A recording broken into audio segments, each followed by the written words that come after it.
Hey guys, welcome to dear मित्रों। आज economics ना करके, अकाउंट ना करके, आज मैं कुछ और दूसरा सब्जेक्ट लेके आई हूँ। ये सब्जेक्ट है बैंकिंग, जो कि टी वाई बी कॉम का है। ओके, तो विनर मत का टी वाई बी कॉम का बैंकिंग का मैं एक चैप्टर उठाई हूँ, जो कि नेशनलाइज बैंक। तो आज हम लोग उस टॉपिक पे थोड़ी बहुत बातचीत करेंगे। नेशनलाइजेशन ऑफ बैंक क्यों हुआ, क्यों ज़रूरत हुई नेशनलाइज करने की, और उसके बाद उसका ऑब्जेक्टिव क्या क्या था। ओके, तो अब स्टार्ट करते। सबसे पहले तो हम लोग जब भी नेशनलाइजेशन ऑफ बैंक आता है तो आपके दिमाग में एक क्वेश्चन आता ही होगा कि बैंक को नेशनलाइज करना क्यों ज़रूरी हुआ। ओके, तो बैंक को नेशनलाइज करना इसके लिए ज़रूरी हुआ क्योंकि जब वो प्राइवेट सेक्टर के हाथ में था तो मोस्टली चांसेस ये होते थे कि फ्रॉड हो जाता था, या तो फिर उन लोग ज़्यादा करके बिजनेस के ऊपर फोकस करते थे। जो कि बैंक हम लोग किस चीज़ के लिए बना रहे थे, जिसको ज़रूरत हो उसको पैसे मिले, इसके लिए बना रहे थे। लेकिन यहाँ पे कुछ काम अलग ही हो रहा था। यहाँ पे हो क्या रहा था, तो एग्रीकल्चर सेक्टर जो है पूरी की पूरी तरीके से निगलेक्ट हो रही थी और बिजनेस और इंडस्ट्री सेक्टर्स को ज़्यादा महत्व दिया जा रहा था। इसकी वजह से बैंक का नेशनलाइज होना, मतलब बैंक का स्टेट के हाथ में जाना काफ़ी ज़्यादा ज़रूरी था। इसकी वजह से हम लोग का नेशनलाइज का प्रोसेस जो है चालू हुआ। अब उसके बाद नेशनलाइज का प्रोसेस जो है डायरेक्टली नहीं हुआ, मतलब बैंक डायरेक्टली नेशनलाइज नहीं हुई, उसको 3 फेज में बांटा गया।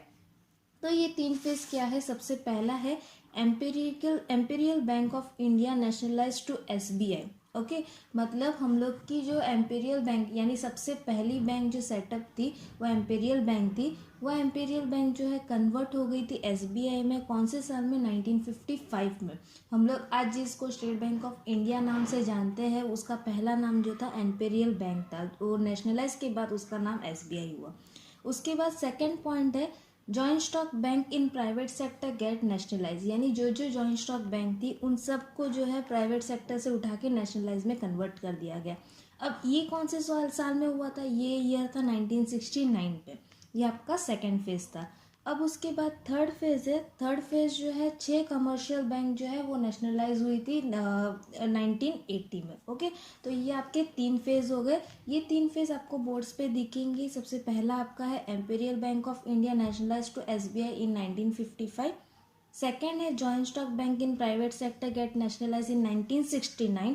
और थर्ड है 6 commercial bank get nationalise in 1980। 1980 के बाद हम लोग के सारे बैंक्स जो है, मतलब जो प्राइवेट सेक्टर के बैंक है, वो नेशनलाइज हो चुके थे। ओके, अब नेशनलाइज करने का ऑब्जेक्टिव क्या क्या है, तो आपके टेक्स्ट में इसका ऑब्जेक्टिव दिया हुआ ही है। मैं यहाँ पे बोर्ड्स पे भी आपको बता दूंगी। सबसे पहला मैं पहले जो 6 या 7 पॉइंट है उसको मैं रीड आउट कर देती हूँ, उसके बाद आपको हर एक को एक्सप्लेन करवाती हूँ। ओके, फर्स्ट आपका है to achieve the objective of economic and social policy. Second है to prevent consideration of economic power. Third है to curb the evils of interlocking of directors. Fourth, allocation of resources in according with plan priority. Fifth, the neglect of agriculture and small-scale industry. Sixth, regional and geographical imbalance. And seventh है आपका to prevent misuse of bank fund. Okay, अब step to step हम लोग इसको पढ़ने जाएंगे। सबसे पहला ऑब्जेक्टिव मैं उठा रही हूँ, to achieve the objective of economic and social policy.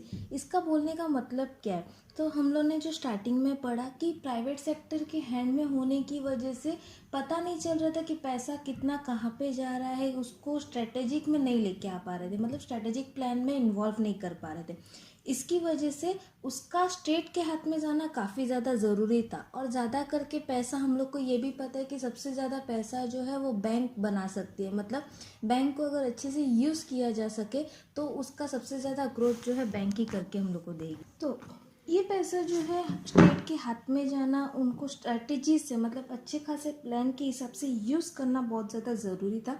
इसकी वजह से बैंक का नेशनलाइज होना ज़रूरी हो गया था। Second point, to prevent concentration of economic power. अब इकोनॉमिक पावर में पहला क्या हो रहा था कि प्राइवेट सेक्टर की बैंक चल रही थी, मतलब कुछ लोगों के हाथ में ही सारा पैसा जाता था और वो पैसा हम लोग का होता था, मतलब सोसाइटी का रहता था। तो वो कुछ पर्सन क्या करते थे, हम लोग का जो पैसा है वो अपने पर्सनल पर्पज़ के लिए यूज़ किया करते थे। मतलब उनके फ्रेंड को लोन चाहिए या उनके रिलेटिव्स को लोन चाहिए तो उन लोग तुरंत उठा के दे देते थे। जबकि नॉर्मल पीपल को अगर लोन चाहिए होगा तो उन लोग को थोड़ा बहुत प्रॉब्लम क्रिएट करके दे देते थे। इसकी वजह से ये सारी चीज़ें, मतलब हम लोग का इकोनॉमिक पावर बढ़ाने की वजह से प्राइवेट बैंक्स का होना बहुत ज़्यादा गलत हो रहा था, तो इसकी वजह से नेशनलाइज बनना भी ज़रूरी था। थर्ड पॉइंट है to curb the evils of interlocking of directors. Directors का इंटरलॉकिंग होना, डायरेक्टर्स का इंटरलॉकिंग का मतलब क्या होता है कि डायरेक्टर्स के मतलब वो जो बिजनेस चलता था तो उसके अंदर डेफिनेटली डायरेक्टर्स जो है एक दूसरे के फ्रेंड होंगे या फैमिली मेम्बर होंगे, तो उन लोग अपने पैसे जो है मतलब हम लोग की सोसाइटी के पैसे जो है वो फ्रेंड्स या फैमिली मेम्बर्स को दे देते थे बिना जांचे परखे कि उन लोग अपना लोन का पैसा वापस रिटर्न कर पाएंगे कि नहीं कर पाएंगे, उन लोग इंटरेस्ट पे कर पाएंगे कि नहीं कर पाएंगे, ये उन लोग कभी नहीं देखते थे और उन लोग को पैसे बिना कुछ जांच पड़ताल किए दे देते थे। इसकी वजह से ये चीज़ को कंट्रोल करने के लिए बैंक का नेशनलाइज होना ज़रूरी था। फोर्थ है allocation of resources in according with the plan priority.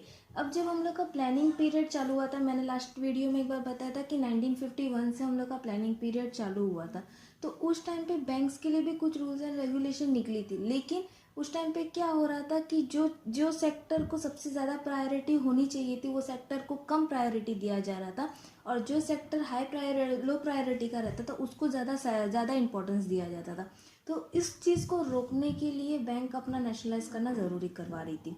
Fifth है आपका neglect of agriculture and small scale industry. जो ये पॉइंट मैंने आपको स्टार्टिंग में ही बताया कि प्राइवेट सेक्टर के हाथ में होने की वजह से उन लोग ज़्यादा करके मोटिवेशन किसको दे रहे थे, तो बिग स्केल और कॉटेज इंडस्ट्री को मोटिवेट कर रहे थे, जबकि स्मॉल स्केल और एग्रीकल्चर सेक्टर पूरी की पूरी तरीके से निगलेक्ट हो रहा था।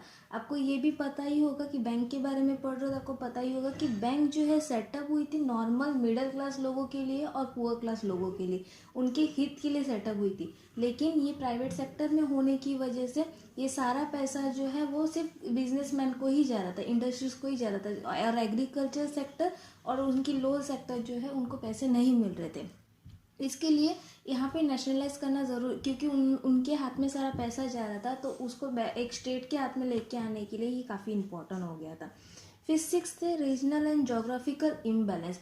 अब हम लोग को ये पता है कि बैंकिंग जो है कंपलसरी है हर सेक्टर तक पहुंचना, जो मैंने स्टार्टिंग के पॉइंट में बताया, ऊपर के पॉइंट में ही बताया कि बैंकिंग को हर सेक्टर में जाना ज़रूरी है, लेकिन प्राइवेट सेक्टर में होने की वजह से उन लोग जो है अपनी बैंक्स मोस्टली अर्बन एरियाज़ में सेटअप करते थे, जबकि रूरल एरियाज़ में एक भी बैंक नहीं होती थी।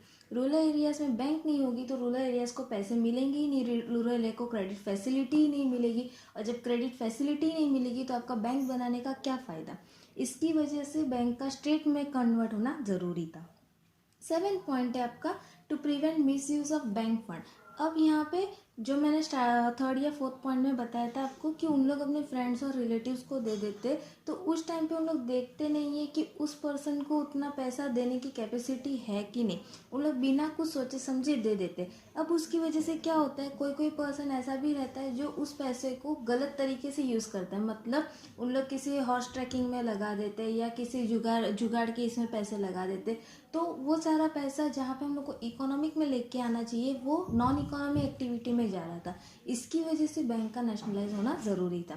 अब आपको समझ में आ गया होगा कि बैंक का नेशनलाइजेशन क्यों इम्पोर्टेंट था। इसके ऑब्जेक्टिव्स जो है आप एक बार वापस रिवाइज कर लेना तो आपको पता चल जाएगा कि पूरे बैंक का नेशनलाइज करना इम्पोर्टेंट क्यों था और क्यों इसके ऊपर ज़्यादा फोर्स कर रहे थे। Thank you so much. आपको अगर मेरा वीडियो अच्छा लग रहा होगा तो प्लीज़ लाइक और शेयर ज़रूर कीजिए और सब्सक्राइब करना ना भूलिए। डियर मित्रों में धन्यवाद।